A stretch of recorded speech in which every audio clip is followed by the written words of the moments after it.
Good morning, respected judges, teachers, and my dear friends.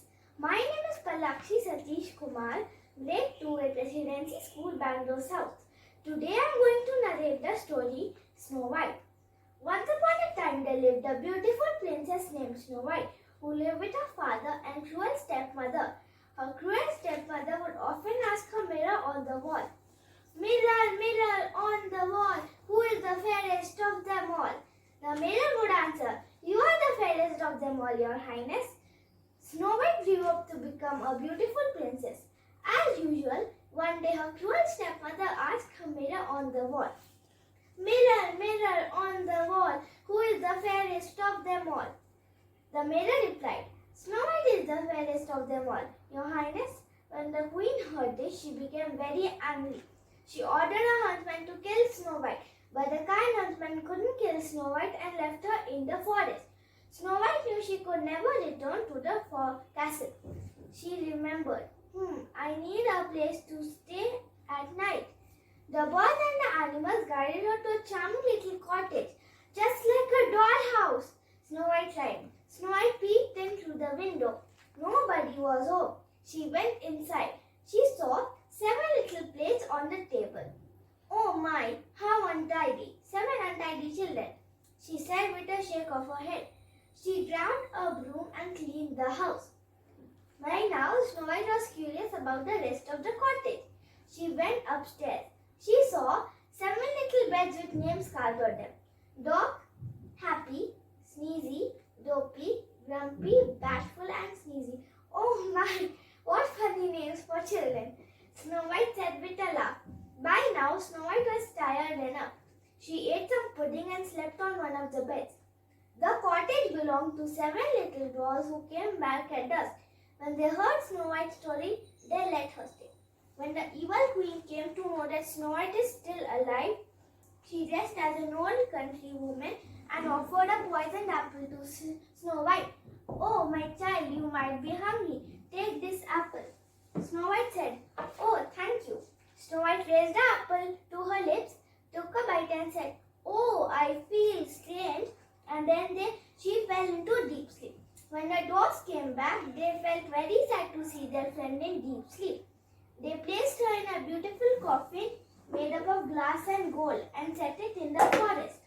One day, Prince Charming was walking past the forest.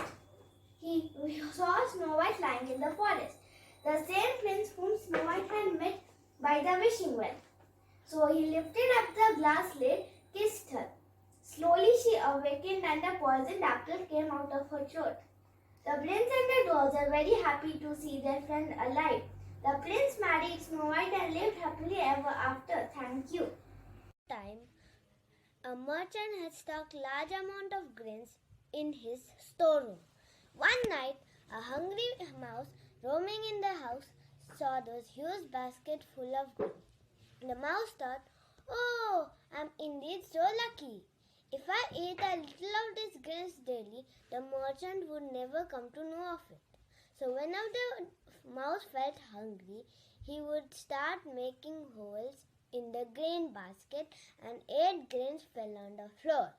One day, the mouse turned greedy and thought, "If I make a bigger hole and get into the basket for a while, I can eat more grains and then I'll come out of the basket and the merchant won't be able to catch me." The mouse was excited of his idea. One night, he cut the basket and went into the basket and ate a lot of grains and tried to come out of the basket but through the same hole. But he got stuck. He tried hard to come out of the basket, but he failed, as his belly was full and bloated. In fear, he started to cry. A merchant pet rabbit in the storeroom heard the mouse crying and asked, "Why are you crying, my friend?" The greedy mouse explained him everything. The rabbit laughed over the mouse's foolishness and said, "You were stuck as you ate too much than you need. You wait till your belly shrinks and then try to come out." The mouse listened to the rabbit and slept inside the basket.